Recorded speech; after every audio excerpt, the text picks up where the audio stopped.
അപ്പോൾ ഞാൻ വീണ്ടും എത്തി അടുത്ത ഗ്രാമർ ക്ലാസ്സുമായി. എല്ലാവരും ഹാപ്പിയായിരിക്കുന്നോ? ഇനി എൻ്റെ ചാനൽ ആദ്യമായി കാണുന്നവർക്കായി എൻ്റെ പേര് ഷിൻസി. ഞാൻ ഇപ്പോൾ ഗ്രാമർ ക്ലാസ്സാണ് എടുക്കുന്നത്. എൻ്റെ പ്രീവിയസ് ക്ലാസ്സുകളുണ്ട്. അപ്പോൾ നിങ്ങൾ ആദ്യമേ ഈ ക്ലാസ് കാണരുത്, പ്രീവിയസ് ക്ലാസ്സും കൂടെ കണ്ടതിന് ശേഷം ഇത് കാണുക. കാരണം വെച്ചാൽ ഗ്രാമർ ടെൻസാണ് എടുത്തുകൊണ്ടിരിക്കുന്നത്. അപ്പോൾ നിങ്ങൾക്കതിൻ്റെ കണ്ടിന്യൂറ്റി കിട്ടണമെന്നുണ്ടെങ്കിൽ, ഒരു ക്ലാരിറ്റി കിട്ടണമെന്നുണ്ടെങ്കിൽ അതിൻ്റെ മുന്നത്തേതും കൂടെ നിങ്ങൾ മനസ്സിലാക്കിയിരിക്കണം. ഓക്കെ അല്ലേ? ഇനി നിങ്ങൾ ക്ലാസ്സെല്ലാം കണ്ടു കഴിഞ്ഞു, നിങ്ങൾക്ക് ഇഷ്ടപ്പെടുകയാണെങ്കിൽ, നിങ്ങൾക്ക് ഇതിന് യൂസ് ഉണ്ടെന്ന് തോന്നുകയാണെങ്കിൽ നിങ്ങൾ സബ്സ്ക്രൈബ് ചെയ്യാനും ബെല്ലൈക്കൺ പ്രസ് ചെയ്യാനും മറക്കരുത്. ബെല്ലൈക്കൺ പ്രസ് ചെയ്താൽ മാത്രമേ ഞാനിടുന്ന ക്ലാസ്സിൻ്റെ നോട്ടിഫിക്കേഷൻസ്, ഞാനിടുന്ന വീഡിയോസിൻ്റെ ഷോർട്സിൻ്റെ ഒക്കെ നോട്ടിഫിക്കേഷൻ നിങ്ങൾക്ക് കിട്ടുകയുള്ളൂ. ഓക്കെ, അപ്പോൾ നമുക്ക് ക്ലാസ്സിലേക്ക് കിടക്കാം അല്ലേ? നമ്മൾ കഴിഞ്ഞ തവണ ഏത് ടെൻസാണ് കണ്ടത്? പ്രസൻറ്റ് കണ്ടിന്യൂസ് ടെൻസാണ് കണ്ടത്. അപ്പോൾ ഇത്തവണ ഏതാണ് കാണുന്നത്? പാസ്റ്റ് കണ്ടിന്യൂസ് ടെൻസാണ് കാണാൻ പോകുന്നത്. അപ്പോൾ നിങ്ങളൊരു കാര്യം, നിങ്ങൾ ക്ലാസ് കാണാനിരിക്കുമ്പോൾ ഒരു ബുക്കും പേനയായിട്ടിരിക്കുക. ആദ്യമായിട്ട് കാണുന്നവർ ഒരു ബുക്കും പേനയായിട്ടിരിക്കുക. മുന്നേ കാണുന്നവർ മുന്നേ എഴുതി വെച്ച ബുക്കുമായിട്ട് വരിക. ഓക്കെ, അപ്പോൾ പാസ്റ്റ് കണ്ടിന്യൂസ് എന്ന് പറഞ്ഞാൽ എന്താ? അതിൻ്റെ ഉള്ളിൽ തന്നെയുണ്ട് അതിൻ്റെ മീനിങ്.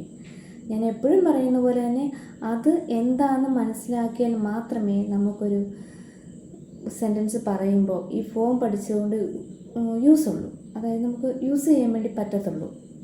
ഓക്കെ, പാസ്റ്റ് കണ്ടിന്യൂസ് എന്ന് പറഞ്ഞാൽ പാസ്റ്റിൽ ഒരു പ്രവൃത്തി കണ്ടിന്യൂ തുടർന്നുകൊണ്ടേയിരുന്നു. അതായത് ഇന്നലെ ഒരു പ്രവൃത്തി, കഴിഞ്ഞ ദിനങ്ങളിലൊരു പ്രവൃത്തി, കഴിഞ്ഞ വർഷങ്ങളിലൊരു പ്രവൃത്തി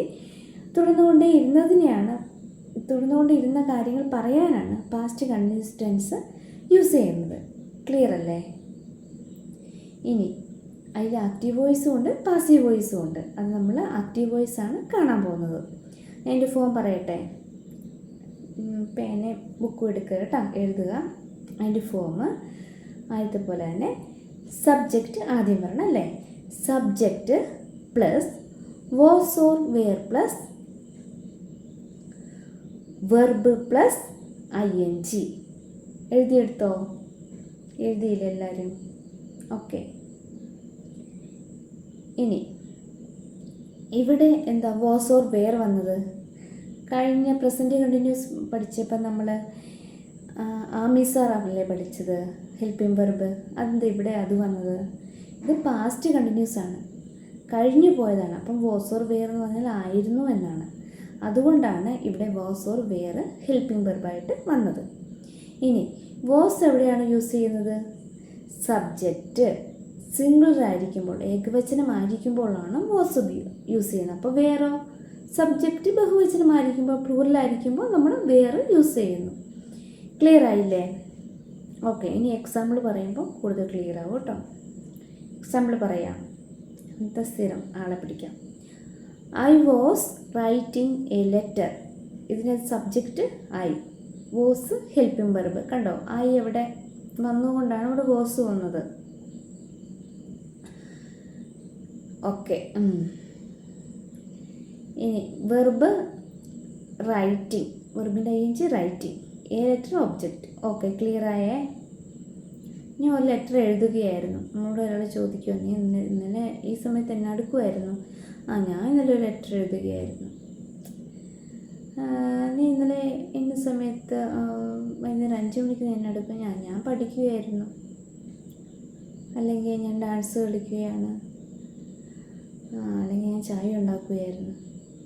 ഓക്കെ, അതാണ് ഇതിൻ്റെ യൂസേജ് കേട്ടോ. ഇപ്പോൾ എക്സാമ്പിൾ വെച്ച് പഠിക്കുക. ഞാൻ എഴുതി ബോർഡിൻ്റെ സെറ്റാക്കി വെച്ചിട്ടുണ്ട്. ലാസ്റ്റിനെ ഒരുമിച്ച് കാണിച്ചാൽ പോരെ. ഇപ്പം നിങ്ങൾ എഴുതിയെടുക്കുക. അപ്പം നമുക്ക് തെറ്റെന്തെങ്കിലും ഉണ്ടെങ്കിൽ നമുക്ക് അന്നേരം തിരുത്താം കേട്ടോ. ഇനി പാസീവ് വോയിസിലേക്ക് കിടക്കാം.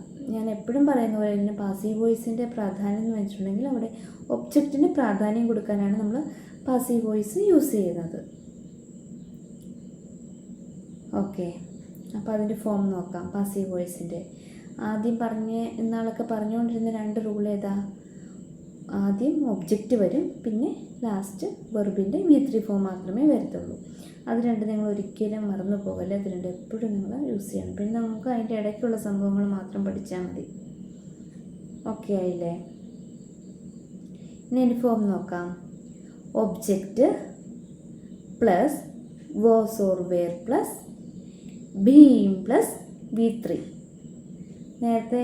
നേരത്തെ പ്രസൻറ്റ് കണ്ടിന്യൂസിൻ്റെ പാസീവായിട്ട് കമ്പയർ ചെയ്ത് പഠിച്ചേ. അപ്പോൾ നമുക്ക് ഓർമ്മയിൽ നിൽക്കാൻ എളുപ്പമുണ്ട്. അവിടെ ആമോയ് സാർ ആയിരുന്നു ഉണ്ടായിരുന്നത് അല്ലേ. ഇവിടെ വാസ് ഓർ വെയർ. അതെന്തുകൊണ്ടാണ്? പാസ്റ്റ് ടെൻസ് ആയതുകൊണ്ട്, പാസ്റ്റ് കണ്ടിന്യൂസ് ആയതുകൊണ്ടാണ് വാസ് ഓർ വെയർ യൂസ് ചെയ്തത്. ക്ലിയർ അല്ലേ? ഇനി നമുക്ക് ആക്റ്റീവ് വോയിസിൽ തിരിച്ച് നമുക്ക് പാസീവ് വോയിസിലേക്ക് കൊണ്ടുവരാം. നേരത്തെ നമ്മൾ പറഞ്ഞെന്താ? I was writing a letter. എൻ്റെ ഒബ്ജക്റ്റ് ഏതാ? A letter. A letter was. ഇനി അടുത്ത് എന്താ വേണ്ടത്? Be. A letter was being. റൈറ്റിൻ്റെ V3 ഫോം എന്താ? Written. A letter was being written by me. By me ഇല്ലെങ്കിലും എപ്പോഴും പറയുന്ന പോലെ തന്നെ ഈ കുഴപ്പമില്ല കേട്ടോ, ഹൈഡായി വെച്ചാലും കുഴപ്പമില്ല. ഓക്കെ, ഞാൻ ഒരിക്കൽ കൂടി പറയുവാണ്, ആക്റ്റീവ് വോയിസിനെയും പാസീവ് വോയിസിനെയും മീനിങ് സെയിം തന്നെയാണ്. അത് നമ്മൾ ഒബ്ജക്റ്റിന് പ്രാധാന്യം കൊടുക്കാനാണ് പാസീവ് വോയിസ് യൂസ് ചെയ്യുന്നത്. ക്ലിയർ ആയല്ലോ? അതിന് ഉദാഹരണമാണ് പണ്ട് നമ്മൾ ചെറുപ്പത്തിൽ ചെറിയ ക്ലാസ്സിൽ പഠിച്ചപ്പം നമ്മളിങ്ങനെയല്ലേ പഠിച്ചുകൊണ്ടിരുന്നത്. ഇപ്പം രാവണൻ രാമനാൽ കൊല്ലപ്പെട്ടു. ശരിക്കും പറഞ്ഞാൽ അങ്ങനെ പറയേണ്ട ആവശ്യമുണ്ടോ? രാവണനെ രാമൻ കൊന്നു, അതാണ് എൻ്റെ പാസീവ് വോയിസ്. നമ്മളിങ്ങനെ മലയാളത്തിൽ ഇങ്ങനെ വെച്ചിങ്ങനെ പറയണില്ലല്ലോ. അത് നമുക്ക് അന്നത്തെ ആപ്റ്റായിട്ടുള്ളൊരു മലയാളം ആക്കാൻ വേണ്ടിയായിരിക്കും അങ്ങനെ പറഞ്ഞു തന്നിട്ടുണ്ടാവുക. പക്ഷെ ശരിക്കും പറഞ്ഞാൽ ഇങ്ങനെ പഠിച്ചാൽ മതി. ഇതാണ് ശരിയായ രീതി. ശരിയായ നമ്മൾ യൂസ് ചെയ്യുന്ന രീതി ഇങ്ങനെയാണ്. ഓക്കെ, ക്ലിയർ അല്ലേ? അപ്പം ഞാൻ ബോർഡ് കാണിക്കാവേ.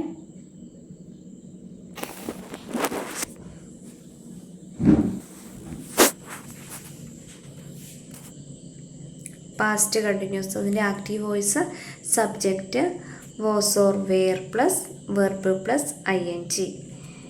പിന്നെ passive voice object plus was or were plus being plus V3. Last V3 ആണ്. അത് ജസ്റ്റ് മാഞ്ഞു പോയ പോലെയുണ്ട്.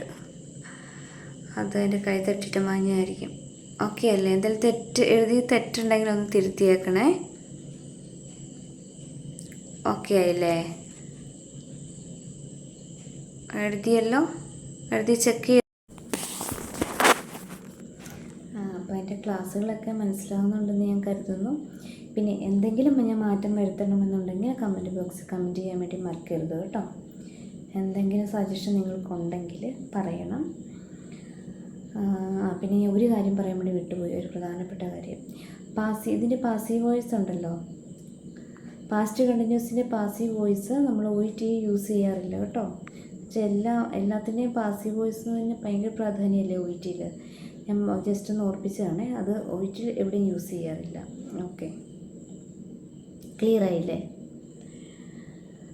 അപ്പം ഇതുവരെ സ്കിപ്പ് ചെയ്യാതെ നിങ്ങളെല്ലാം കണ്ടതിന് താങ്ക് യു. ഒരിക്കൽ കൂടി എല്ലാവർക്കും താങ്ക് യു. ഇനി ആരെങ്കിലും സബ്സ്ക്രൈബ് ചെയ്യാൻ മറന്നുപോയവരുണ്ടെങ്കിൽ അതെനിക്ക് പിന്നീട് ചെയ്യാം. ഇവളെങ്ങനെയാണ് ക്ലാസ്സൊക്കെ നല്ലതാണോ നോക്കട്ടെ, എന്നിട്ട് സബ്സ്ക്രൈബ് ചെയ്യാം എന്നൊക്കെ വിചാരിച്ചവരുണ്ടെങ്കിൽ ഒന്ന് സബ്സ്ക്രൈബ് ചെയ്തേക്കണേ. അപ്പം എല്ലാവർക്കും നൈസ് ഡേ.